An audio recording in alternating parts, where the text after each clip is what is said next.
is Paul Unscripted with the CEO of RCL Foods, Paul Cruikshank and Kelly. Good morning, Paul. Morning, Kelly. So we started podcasting nearly 2 years ago off our phones. The reason why we did them was because we were cutting through formal comms and within our business.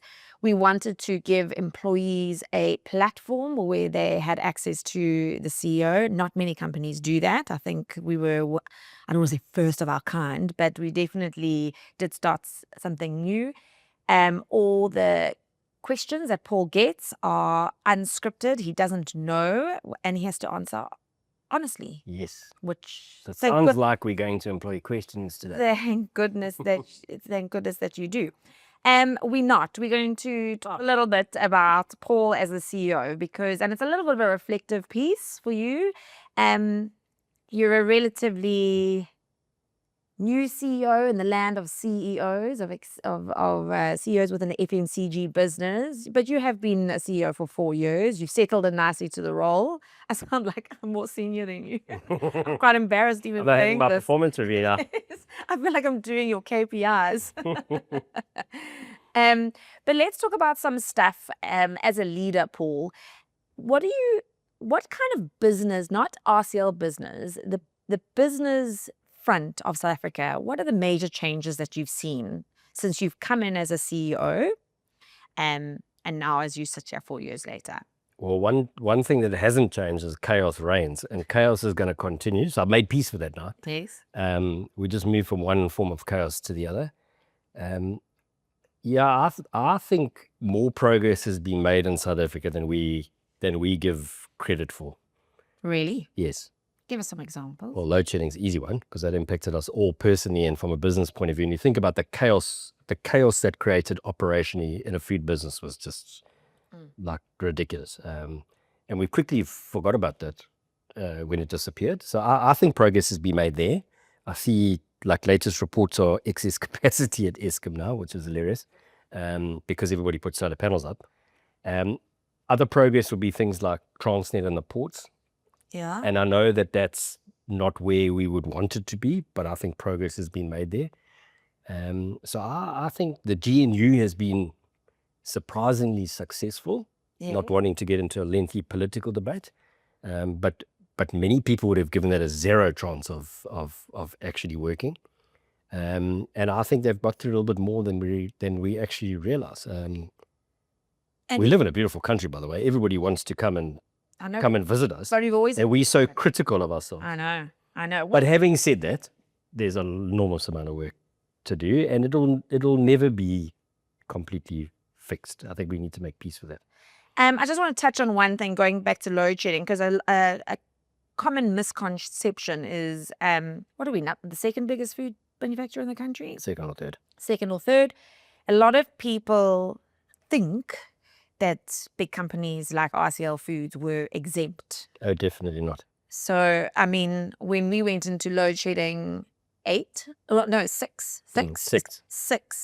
I mean, we felt it, right? Yeah, well, these big plants don't start up easily. They take an hour or two to start up to get to full steam, and then you get load shed again. Yeah. So it was a serious impact for I know for all businesses, but in case anyone out there thinks, oh, we got exempt from it, we most certainly were not, and plans had to be put in place, quickly. And also, there's no secret WhatsApp group, so you didn't know about the load shedding schedule before anyone else? No. Okay, just checking on that. What we did know is what the plans were to try and fix it. Yeah. So we were exposed to that sort of detail, and no one... I remember standing at Briar's saying this thing's going to be fixed in the next 6 months, and no one believed me. They all thought I was joking. So are you on a secret WhatsApp group? No. Oh, checking. But there was a CEO forum, which was one of their first objective was end to load shedding, and there were others. Logistics was another one, crime and corruption, if you remember those initiatives. Yes. Those are all still going. So it was a big maybe back to, I started about South Africa and us being critical, but business really to support government in the right space. And it shows you what can be done. No one's saying it's perfect and what's been achieved is the most amazing thing, and we've turned it all around. But it shows what's possible. That's one thing that's really piqued my interest is private business coming together with government. Yeah. I don't think you were the CEO, but you were certainly COO at the time of the riots in Durban. Yes. And that's where we sort of saw the first snippet of private business coming together around Definitely. getting the army into KZN, and private businesses rallying around to support the armies as they came in, and put together a plan to mitigate this, which I think is a plan that hopefully we never have to execute again. Agree with that. So business in South Africa has changed around the food industry. Any major changes you've seen over the past 4 years? No, there's interesting dynamics playing out now in terms of consolidation and bits and pieces being sold. So there's, I'll call it a reorganization of portfolios in food. I mean, we've done ours to some extent, or the early stages of our portfolio reorganization, which was the sale of Vector and Rainbow being unbundled. And we've been very public that that's not the end of the process for us, and that continues, and we'll continue to work on that. But you're seeing that happen. You're seeing Premier and Rhodes Foods potential consolidation. That process is in play. You've seen Tiger sell off a number of assets. So there's lots of moving parts in food, and you're seeing it on a mega scale internationally, where lots of consolidation happened over time, and it's now being unbundled back to what are the core focus areas strategically, etc. So look, this is a cycle that will happen. It's going to happen again, and it'll be unwound. And I might be sitting with my feet up, drinking a glass of wine, and then the consolidation will happen again. Yes. So that's what I was going to ask you. Is this a cycle that you see often in this industry, or is this something interesting and new that's happening? I think it's a cycle you see. It'll happen again. There's no question. I'll be surprised if it didn't. It's happened like this for 20 years across the industry. It's not a food or anything. Yeah. But I suppose you're the closest to it. Change gears a little bit, reflecting on your 4 years as a CEO and 20 years in the business, over 20 years now in RCL Foods. Yep. What mistake wouldn't you repeat? Sure, that's a very tricky one. Almost don't know the answer to that. Can't say you've never made a mistake. Oh, no, I wouldn't say that. I think sometimes so Paul as a person is quite forthright. Sometimes I will say things maybe in a meeting or more public forum, and then I reflect on afterwards thinking maybe I could have handled that slightly differently. So my nature is to engage and be, I want to say direct. Not honest is the wrong word, but direct. So sometimes I will reflect back and think, sure, that was a bit silly, because you sometimes I get sucked into the debate or the discussion as opposed to the audience.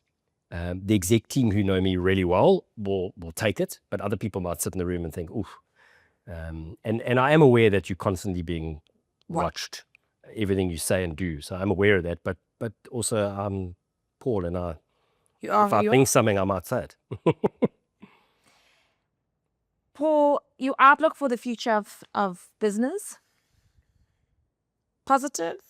Cautious? Cautious. Cautious? Like, we're desperate for some growth. And when there's no growth in food, it always makes it really hard. Yeah. And we haven't had growth for ages. It doesn't look like there's growth coming. So I would say cautious. I'm optimistic. I started with, I think, the government, we don't give them enough credit for some of the things that they've done, and we might only see the benefit of that in a year or two's time.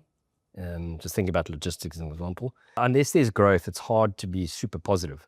So I would say cautious. If I take where we were 3 or 4 years ago to where, like you spoke about the riots, if you take where we were in the riots to where we are now, it's a completely different outlook. It's stable. How South Africa unlocks growth is going to be is the big challenge. Why do you think we're not unlocking growth? What do you think the problem is that we're not seeing growth? Everything is just too expensive. It starts with logistics. You just take simple things like internet, Starlink, as an example, and what Starlink could do. I mean, I was chatting to someone the other day who does work in Nigeria, and Starlink runs at 600 megs a second. Sure. At least 600 megs. I mean, I'm lucky at home if I run at 150. Yeah. And I'm paying probably premium rate to run at 150. Starlink would be half the price. What it would unlock in rural stroke poorer parts of South Africa could be phenomenal. Yeah, absolutely. So So it's not just even around the cost of food and the cost of, it's a cost across the board. yeah, you don't need cables, you don't need People saving where it's infrastructure, doing the more, yeah. things flying around in the sky. Yeah. And I mean, I've had the privilege of flying on a plane and using it's phenomenal. You actually can't believe it at the speed. So it's an example. Yeah. So I just think we bogged down in South Africa in complexity of legal ramifications and everything. We make things super onerous to get through. Comcom as an example. So we create bureaucratic red tape, and it's hard to unlock that. So I think a lot of that's timing growth. I do think the economy is much bigger. I know there's a lengthy debate. I think it's the CEO of Capitec or former CEO of Capitec saying the actual unemployment rate's much lower and the economy is growing much more than we think, because we're measuring it in a formal way. And I do agree in part with that. You're taking a first world methodology and trying to measure your economic growth, etc. And with our unemployment rate, if our unemployment rate is 35%, there's a huge amount of very poor people out there. And we would see a lot more, I think, angst than we see. So I think there's something in what he said, whether it's 10 or 11% is true, that's irrelevant. So yeah, cautious about where we are, would love some growth. It takes a bit of the pressure off and enables you to focus on other things. Yeah. So yeah, that would be my summary of where we're at.